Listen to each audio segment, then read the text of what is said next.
श्री स्वामी समर्थ. जय जय स्वामी समर्थ. तर स्वामी भक्तांनो, आज मी तुमच्यासोबत एक सुंदर अनुभव शेअर करणार आहे. आपण मनातली इच्छा बोलून दाखवली किंवा नाही, तरीही स्वामी समर्थ आपल्या भक्तांच्या मनातील प्रत्येक भावना ओळखतात आणि ती पूर्ण करतात. याचा हा जिवंत अनुभव आहे. हा अनुभव आहे माझ्या मोठ्या बहिणीचा. ती दौंडला राहते. मागील महिन्यात तिला केंद्रातून सेवा देण्यात आली नवनाथ महाराजांच्या पारायणाची. तर ती, तिचा मुलगा आणि तिची मुलगी त्र्यंबकेश्वरला गुरुपीठावर नवनाथ महाराजांचे पारायण करण्यासाठी गेले होते. त्यांच्याकडे फक्त 2 ग्रंथ होते, एक मुलाकडे आणि एक बहिणीकडे. त्यामुळे बहीण आणि तिची मुलगी दोघी मिळून एकत्र पारायण करत होत्या. परंतु थोड्या वेळानंतर सूचना देण्यात आली की ज्यांच्याकडे ग्रंथ नाहीत त्यांनी पंडालच्या बाहेर जाऊन बसावे.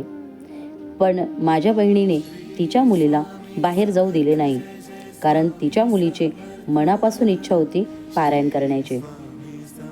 ती माझ्या बहिणीला बोलली की मम्मी, मला पारायण करायचे आहे, पण ग्रंथ नाही, म्हणून मी बाहेर जाते. हे शब्द शेजारी बसलेल्या एका बाईने ऐकले.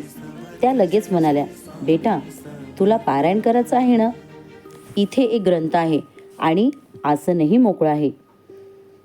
अजून इथे कोणीही आलेलं नाही. तू इथेच बसून पाठ वाच.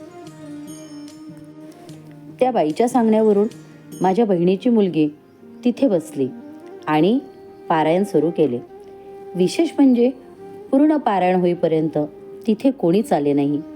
हे सगळं पाहून स्पष्ट जाणवलं की ही केवळ योगायोगाची गोष्ट नव्हती, ही स्वामींचीच इच्छा होती. त्या चिमुकल्यासाठी स्वामींनी आधीच ग्रंथाची व्यवस्था करून ठेवली होती. माझ्या बहिणीच्या मुलीची नवनाथ महाराजांचे पारायण करण्याची इच्छा स्वामींनी पूर्ण केली. अशक्य ही शक्य करतील स्वामी.